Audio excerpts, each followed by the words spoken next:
Alright, what's up guys? In this video, I'm going to go through my Georgia State Chess Championship 2024. Played it 2 weeks ago on 420 that weekend. And I guess you probably already know kind of how I did. But we're going to go ahead and get started with round 1 against Erik Wang. But don't forget to like and subscribe. So I'm going to start in this position against Erik Wang, this King's Indian. So basically, white just went d5, and his threat is to go c4, and he wants to trade queens and solidify this big center. So obviously can't do that. So that's why I went knight c6. So now if he takes, okay, I take the queen. But if he goes c4, my idea is to go knight to b4. And now I'm hitting this pawn, and there's a lot of ideas with like the rook moves to defend the pawn, which actually it's not even that easy. If I get my bishop to c3, I'm going to go ahead and win his queen. So knight c6, honestly, a little bit sus, all things considered. But it was my first time playing this line, so wouldn't say it was a perfect execution of what we're trying to do. But I gave him enough problems. So here, e6, just kind of chip away at the center. Castle is what I believe he played. Oh man, okay, so castle, take, and then I went bishop g4. So basically, I'm thinking about bishop takes f3 and putting a knight on e5, trying to hop in with some threats. Also, of course, trying to win this pawn. Always wants to take there. So he went ahead and played c4 here. And now here, I was thinking about trading queens, but I was like, I want to cause more problems for him. I'm also, okay, so I'm playing down. He's about 2,000. So, I mean, I'm sure I have winning chances in the endgame, but I want to keep some tension to try to make something happen first. So here he goes bishop d3. So here, very interesting idea is bishop g5. So this is always like an annoying move because if I go f6, he can literally just come back. But the difference is this bishop is blocked, and if I go f5, then this position gets pretty loose from the black side. And if I go rook d7, it's just the coordination looks kind of funky. The rook doesn't want to be on d7 where it's kind of floating and hanging. Of course, I'm still okay, but it definitely would be more sketched. So moves like bishop g5 are always kind of like killer for your opponent's coordination. So another idea was rook d1, but here I was going to go bishop f5. Well, this is actually what he was worried about, bishop f5, and then something like take and put the knight on b4. But yeah, here he was fine. I think he was over worried, but basically he thought the knight was going to come here and I was going to win this pawn, and then it would be kind of a collapse for him. But he's actually just fine after bishop f5. So he went ahead and played bishop d3. So now this is a very easy read for black to make. I mean, of course, I'm going to weaken his structure. And then here I put the knight on d4. And the reason why this is so strong is he pretty much has to take, otherwise the knight is a god. But now I have Mongo, the birth of Mongo the god. So basically, when you get a super strong bishop that can't be moved, he becomes Mongo the Great.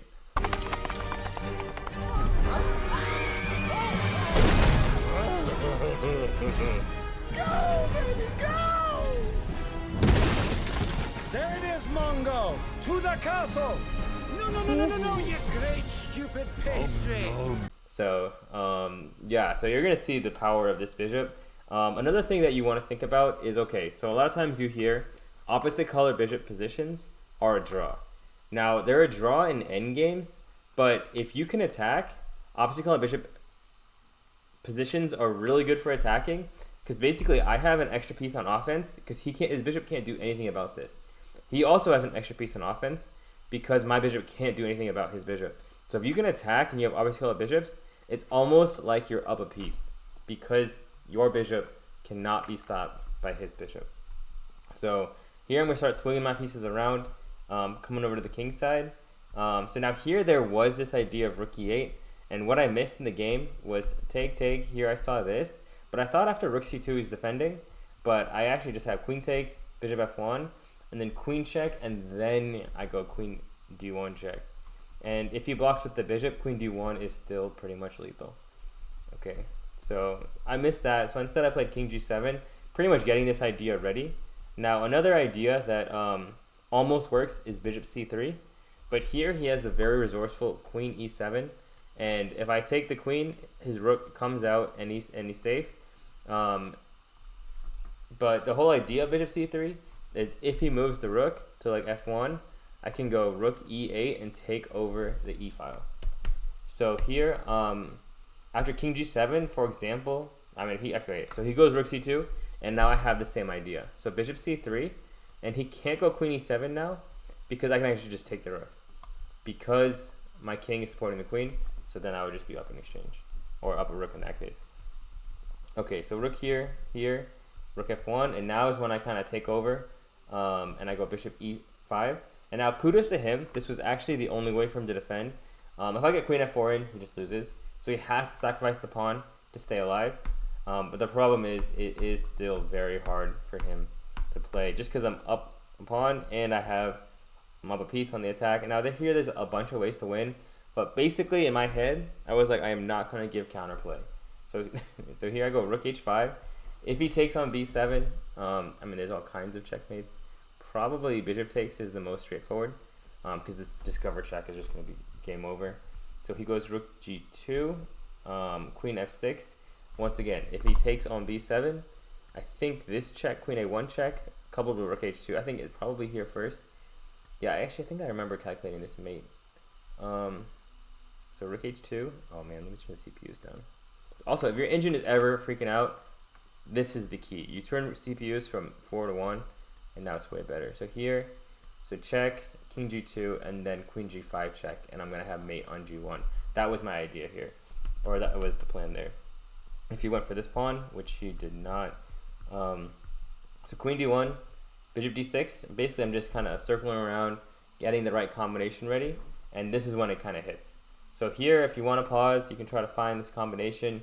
There's gonna be some highlight video here for sure, but basically, rook takes bishop, and now this begins the 3-piece Minnesota.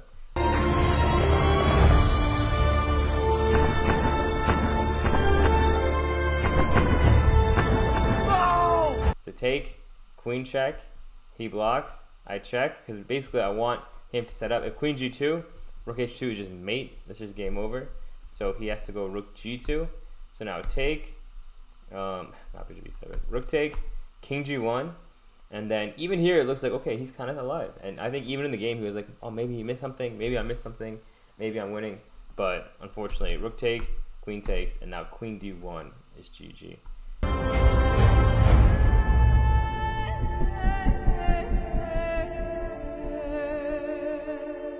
So basically, if he goes king f2, whatever he does, I'm going to take this rook. And the endgame is just winning. Queen f1, I also just take the rook. And now I am up a piece and 2 pawns in an endgame. And that is too much. So pretty nice round 1, good combination. Kind of the mistake that he made was weakening his king. And then letting me just kind of have this free attack, whereas he probably needs to keep fighting for the tension in the middle. But now we're on to round 2. Alright, so this is round 2 against Erik Tkachenko, though it's spelled Erik Tkachenko. Okay, so small backstory before this game. There's another guy that has quote-unquote beef with Erik, and every time I don't know, every time I'm playing him or I'm close to him, this guy comes and talks to me, and then Erik looks at me like, okay, what did he say, blah blah blah. And it never really says anything about him, but I just love how they both know they have beef and they're so sensitive about it. Curious what happened. Not really taking any sides. Very dangerous taking sides with people who are always in arguments. One thing I will say is, if there's one guy who's beefing with like 5 to 10 people, and these 5 to 10 people don't really have problems with other people, probably it's on that one person. Like the best way to put it is, there's a quote: if you meet 3 jerks in one day, chances are one of them is you. So that's all I'm gonna say about beefing and all this stuff. So anyway, so we get this position out of an interesting opening. So I played d4. The reason I played d4 is I want to play against an isolated pawn. I'm gonna take here, play against an isolated pawn, be in shadow, and have a lot of pressure. Now, what I didn't really, fully realize was I can actually keep him stuck in the middle. Like check, here and queen e2, and now it's very hard for him to break out of this. If he goes knight f8, I think actually queen b5 check is already kind of gangster. Maybe it's, yeah, so okay, yeah, so queen here check, and okay, so like you win a pawn, so queen d7, you take on c5. If knight d7, you take on b7. But it's maybe not like the most beautiful. I mean, you're up a pawn. How bad could this be, right? So I mean, that's one easy way to kind of win a pawn right at the opening. But yeah, basically he gets stuck and white can really punish. But instead, I went d4. Obviously, not really a bad move, but it lets him kind of get away. Okay, so now here already, I mean, this is pretty new, unexplored territory in the opening. So in my head, I was trying to figure out move orders that would cause him more problems faster. The faster you can put pressure on your opponent, the higher probability of them making a mistake or of them just freaking out from the pressure. So that's why I went knight d4 first. So basically, if he just castles, he has to think about, okay, if the knight comes here, if I take away this bishop, like let's just say this for example, this bishop is going to be really strong. This diagonal and the dark squares and the isolated pawn. Like, at least like computer says zeros, but strategically I think it's very easy for white to play this position. So he's already got to start worrying about, okay, do I let him do that? And he went ahead and went queen d7, not letting me go f5. And so here I go bishop e2. Another thing here is you don't really want to go rook e1 because he might just go knight e4. So I was going to wait on him doing that. So bishop b2, castle, and now here rook e1. Now already here I have some ideas of rook takes bishop, knight f5, then hitting this diagonal. So now he's got to start being wary. So knight e4, I'm going to kick it, and then knight g5. And now when the knight gets to g5, the coordination starts getting kind of funky. Like queen d2, he can't go knight e6, I believe. I mean, it feels like he's just going to lose a pawn here. I think he has like this bishop check to save him. But already here, it's starting to get kind of funky. I mean, even knight f5, I think, is live. So basically, just trying to ask questions on where his pieces are going. So he goes knight h5. Coordination getting a little bit more sus, I would say. So knight c3, just developing, putting pressure here. Probably going to go rook d1 next. And this is kind of just an unfortunate moment for him. So basically, there's two moves. There's rook e8 and there's bishop f6. So rook e8 is what he played. Bishop f6 is probably what he should have played because it looks like the same thing, but when he goes rook e8 first, I have the very clever rook e5. Now I threaten rook takes knight, getting two pieces for a rook, and I threaten d5, which is a problem for him. If he had gone bishop f6, rook e5 is not there. Probably I go like rook d1 and try to target your d5, but I mean, there's just no immediate kind of big problem in this variation. So move order matters. Got to be careful. Got to watch out for things, especially when coordination is kind of funky. When you got two knights dancing like this, you got to be careful. So rook e5, queen d6. So now I take h4, and now it's kind of just cruise control. Bring the pieces forward. I really did think about, do I go pawn takes and do I try to checkmate him? And I was like, nah, just you're winning. Keep it simple. So queen takes, trade off, c4. I mean, another big thing is keep moving forward. Now, I think his last trap here was after this. If I go bishop c1, he might be able to go. I mean, I think he can go knight h1 check, and this coordination is kind of funky because his rook can come over here. If king f1, he can always try to just draw. I mean, I'm sure he's happy with a draw in this position. So the last kind of clean move is rook d1. Basically now I can go bishop c1 because there's no check on h1, as well as there's 97 ideas with back rank for him. So rook d1, he kind of has to go home. Knight f5, and then the cool variation that I think he resigned after knight f5. But in my head, I was like, all right, he's gonna go h5. I'm gonna go bishop takes pawn. Here, check, take, and then rook d8. Nice, smooth, clean checkmate. So he resigned before it happened, but the really nice thing about this game was white had really good control, and then basically I just punished the wrong move order. So sometimes you win, or sometimes your opponent makes a mistake and you punish them. So this was that in round 2. Next, I will be going to round 3. Okay. Okay, so this is my round 3 game against National Master Carter Peatman. If you guys didn't know, Carter is a staunch Trump supporter. USA, USA, USA, we're the land of the free and the home of the brave. USA, USA. Trumpowski supporter. So here he's been a big guy about this bishop g5, d4 stuff. He's a big fan of it. I mean, he scores really well with it and gets good positions. So I mean, if you like Trump, then you like Carter Peatman.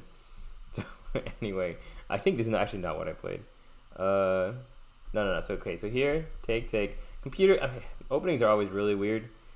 We played so many games. We're avoiding all these kind of stuff. And then I'm always like, for some reason against Carter, I've been playing extra interesting. I don't know if in a good way. Probably not even a good way. And you're gonna see during the game, I basically realized, okay, stop trying to be an idiot and just play normal things. But right now, I was on a Harry mission, Harry the H pawn, sending him down the board. Harry Potter!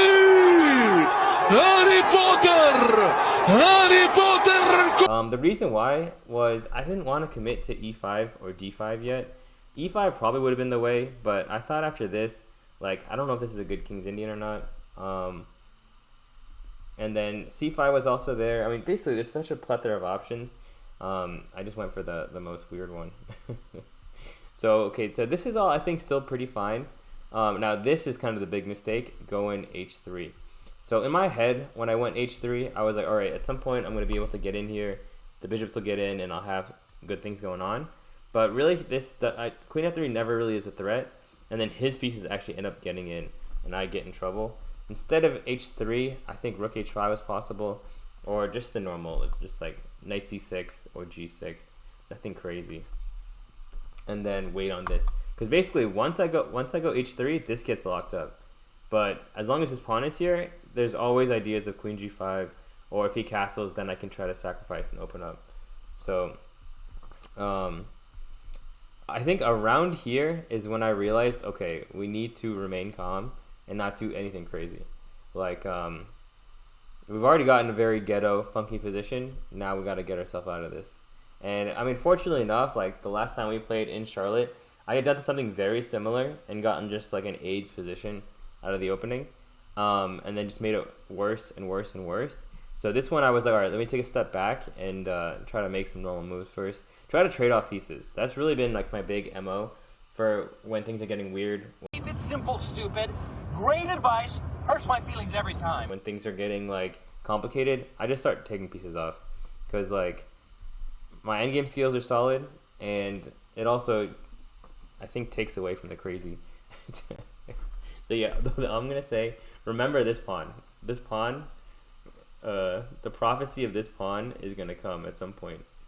But anyway, right now, he's attacking c7. So this is where the regroup phase kind of took place. Yeah, so not a6. So queen d8. And here I think he thought he was winning after knight d5, and I'm just kind of cooked here. But luckily, I mean, very fortunately, I can just go rook c8. So a6, knight d5, and then rook c8. And this is, I think, where the momentum started to shift back. Not saying that I'm winning here or anything, but basically, I just don't have a terrible position anymore. He has to start moving back, and that's kind of how I regain some momentum in this position. Okay, so rook c8, once again, 4 CPUs, break it down to 1. And here I go knight d4, knight e5. So yeah, I guess there's another small side story of this game was the last time we played, I had gotten the bishop pair and kind of basically just not used it at all. Really gotten a bad bishop pair. Mostly bad because of the context of the position, the pawn structure around it. But I basically, in this game, I had to redeem the bishop pair.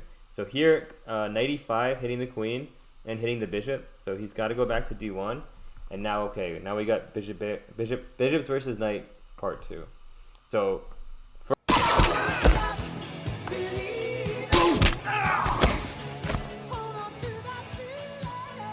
first and foremost, just keep it simple. Castle, nothing crazy, and definitely kick his pieces back. That's another thing that you see a lot when momentum is shifting in a chess game. what direction are the pieces going? Who's getting more space? So before, he had a great bind on my position. My pieces all came back. But then the second half of the game, or what you're seeing now, are my pieces are starting to move forward and push his pieces back. So here, castle, knight b3, hitting d6. So I'm just developing pieces. In my head, if the position opens up, it should favor me because I have the two bishops. So here goes knight c4, which it actually looks like he's going to be winning here.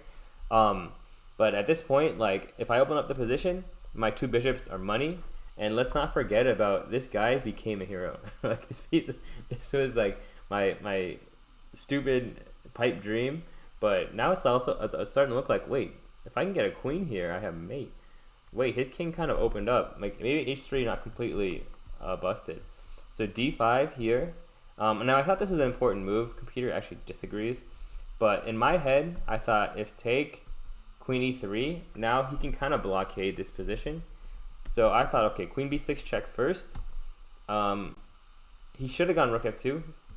But even here, like, take queen c4, and then basically now this pawn can start going. Position's more open. That's why I thought queen b6 check first to take away the hiding square was kind of important. So he went king h1, take the exchange, and don't even worry about it. We got the bishops. So open up the position. He's trying to trade. But even though here, I would say if I traded, I probably have enough material to be fine here. It's like a bit, what is it, 3, 6, 7, 3. Yeah, bishop and 2 pawns versus a rook, I would say is better for the bishop and 2 pawn side. But his king is so weak, so why would we trade here? So queen c7, knight d4, and then here b6 is the key. So he can't take here because I have the line of fire. Bishop b7 is GG, and it's basically just mate. So here he has to go back, c5 here, and then b5 is the finishing blow. If the knight moves anywhere, I mean, even if he does this, I can go here, and then look at this hero, this this police officer, this FBI agent, this Harry Kane last fourth quarter.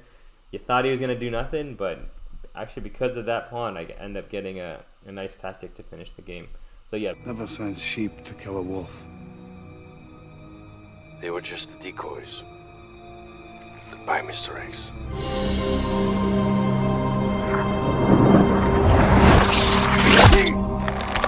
b5 position collapses.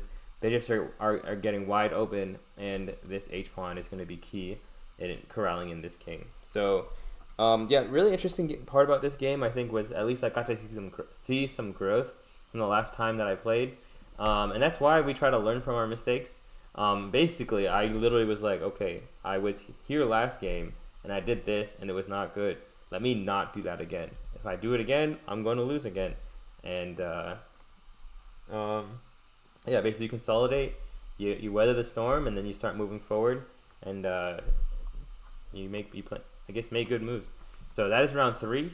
Next we have round 4. All right, so this is my round 4 game against National Master Andrew Jiang. One thing I'll say about Andrew is if we're ever playing the same tournament, whether it's in Chicago, whether it's in Atlanta, whether it's in Charlotte, there's pretty much like an 85% chance that we play. Like, wherever we go, wherever I play, and he's there, there's a very high chance we're playing. I don't know why.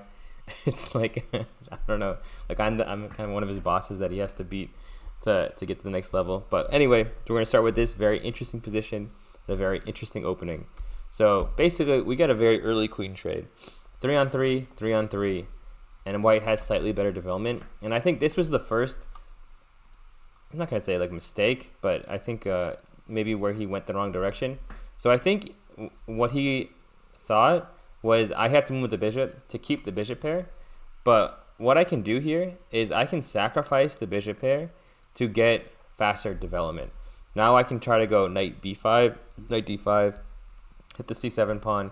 If I can get bishop c4 and rook e1 check in, he's not going to be able to castle. And if he doesn't castle, he's going to have all kinds of threats that he has to watch out for. So basically, after castle queenside, I take a slight, very slightest in the slight, I would say, advantage. Or just like I get to press, but you can still say it's pretty much zeros. So he casts his queenside, so c4, I get to push this, push the king around. And now this is a very interesting idea. Something that you want to know is when there is a knight on b6 or g6, b3 will dominate the knight on b6, and g3 will dominate the knight on g6. There's like this famous story that my sensei told me about Robert Hess playing in the U.S. Championship. And I think it's like one of the final rounds, and he's like super overperforming. Like he's like almost has a chance to win it. And then either him or someone else, they just know that, okay, if a knight's on g6, you go g3, and it's kind of boned. And that's kind of what happened in that game. And that's why, I don't know if it's Robert won or he lost, but that's why the losing side lost, because their knight got dominated by the pawn on g3. So I put this pawn on b3 to dominate that knight. Now here, yeah, I was really thinking, do I go bishop this way or do I go this way? End of the day, I figured my strong side would be against these 3 pawns. I would try to point my pieces around at these guys. So I went bishop g3. Now one thing that does make this kind of sus is my king is kind of left alone for a sec. And this is I didn't get in like time pressure in this game or anything, but 95% of the time that I was thinking was to make sure that no shenanigans were happening to this king. So bishop f5, knight d4, and here he goes bishop a3 check. And this is, I think, was another key move for white. If you go king d2, he can just keep checking you, and he pretty much has a draw if I go back, or he's going to get all his pieces in. Bishop g6, rook e8, and he's going to be fast.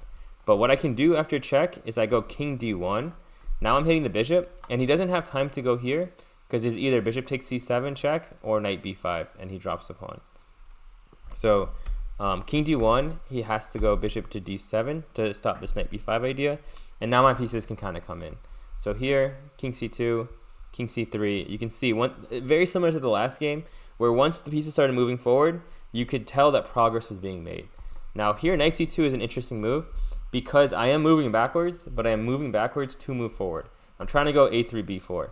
So once again, we're trying to literally or physically, or if you think about physics, we want to momentum needs to go forward. Like this is a very important idea in chess that I can't stress enough. So bishop c6, also in life too. So bishop c6, f3, we're going to defend the pawn. And here, I thought he could go h5 and try to kind of like loosen up this side of the board. But I think actually I would just go h4 here. So it's really not a big problem. So he goes h6, I go a3, so to make progress. Here, bishop check. So don't go b4 and get tactics. Just remember, this would be, I mean, this would lose, but oh, actually I have knight takes here. But knight a4 check is supposed to be no bueno, because my king is low-key tied to this bishop, and we gotta be patient before we do anything. So bishop check first, so it's not hanging. And then I was really thinking b4 first or rook e1, but I was like, all right, let me push him back. I'm pretty sure everything is safe here, and now rook e1. And this is kind of, I think, the big mistake that he made, bishop e8, moving backwards. Because once he moved backwards, now I got to take over the board. So here, knight d4, and this is so strong because I threaten knight e6, forking these 3. Also, if the bishop moves, knight b5 is super strong. And he can never win this knight like this because his bishop is on e8 and it hangs at the end. And also, it doesn't just hang. Like I think everything pretty much falls apart after that. So I kind of took advantage of the placement of the bishop on e8 by going knight d4, and now is when it gets very tough for him. So bishop f7, knight b5, take, take. He's going to have to give the dark square bishop, take, take, and c5. And this is pretty much the last kind of decision that I had to make. So in my heart of hearts, in my head, I knew king d4 is the right move. But I was just kind of getting tweaked out about, all right, maybe this is something, maybe he can get some fork or whatever. So instead of king d4, I went king d2. Honestly, it didn't really matter. Of king d2, b2, and d4, d2 was the worst one. b2, I was always paranoid about some d3 check. I don't know why, but yeah, basically just king d4. And the only thing you have to know is you can't go rook e7 here, which was a big thing that I wanted to do, but then knight c6 would be very strong. But I think this is just so strong because I have pawn push check and bishop c7, and that's just GG. So those are all the ideas here, but you can really see the central idea to winning this game was moving forward. It was progressing in the right direction. And as you move forward and your opponent moves backwards, that's when you get these opportunities to really get ahead in life. That's maybe the way to put it. So that is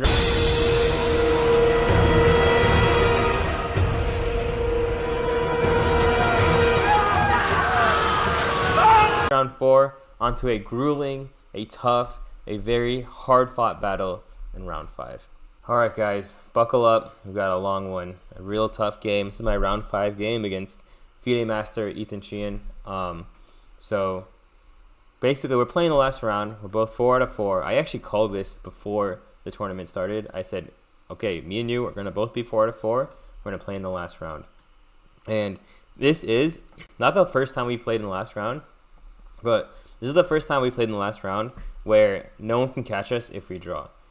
In the past, when we've played, if we had drawn, someone else could have either caught us or have passed us. So here I was already a little bit more open to playing for a draw because it clinches first place.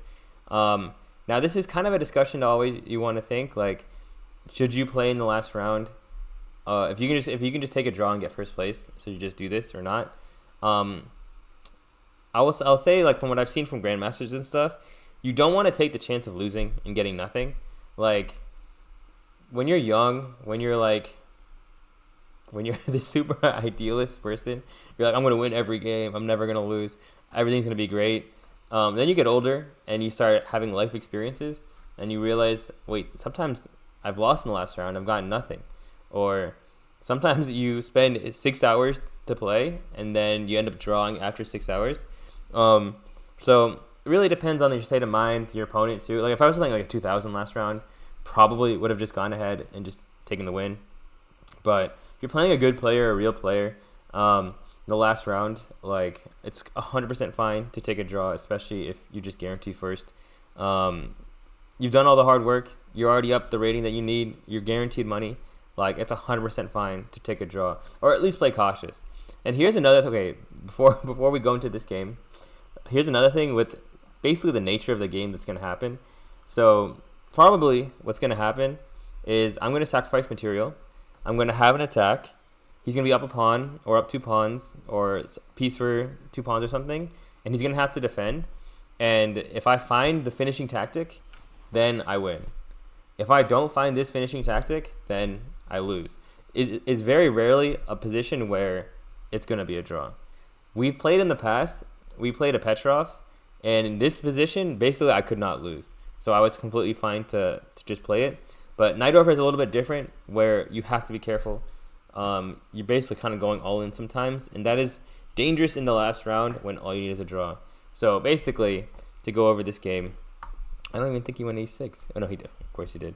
He played e6. No, he played knight d7 here, and game's over. The game is a draw. In the past, he's played e6 against me. We did have some prep for this e6 line, but when he played knight d7, I was like, all right, if we're not going to get the prep, if it's going to be a whole battle for move 1, like, call it a day. Also, this is my last tournament in Georgia. I'm only trying to play big national tournaments or in other countries from now on. The reason for that is I've just played everyone a bunch of times, again and again and again. And I will say, like, if a bunch of grandmasters pulled up to Georgia, I would definitely step out and play. Like, I want the challenge. I want the fight. But basically, playing 5 games, you lose 1, you lose 10 points. You win 4, you don't really gain anything. Like, that's never really fun. I want these battles against really strong players who really want to fight too. So that is my round 5 game against Ethan Sheehan. So real quick, I'll recap everything and we'll be good to go. All right, so that is my 2024 Georgia State Chess Championship. 4.5 out of 5, first place. Overall, I'd give the tournament about an A- or an A. Like, no real problems. Never was really worse in any games. I mean, maybe, I guess, 1 or 2. If opponents played perfect, they could have held. But very good control. The other thing that I think that I did really well this tournament was moving forward and paying attention to movement. When they move back, that's your time to move forward. If you move back, be careful, because that's where they could strike or where the momentum can shift. So, I mean, it's a good warm-up tournament. My next big one is in Colombia, end of May. 11 rounds. Should be a couple grandmasters there. So this is always good to like, and this happens pretty much every summer. State championship, weather's getting better, chess is getting better, training hard, and then it's time to test yourself in the big leagues over the summer. So we'll definitely be playing a lot over the summer. Columbia, World Open, some tournaments in between, and really pushing, studying, training. So yeah, hope you guys enjoyed this tournament. Hope you guys enjoyed this video. The highlights were nice. The control was good, and that's about it. So hope you guys were entertained. Peace.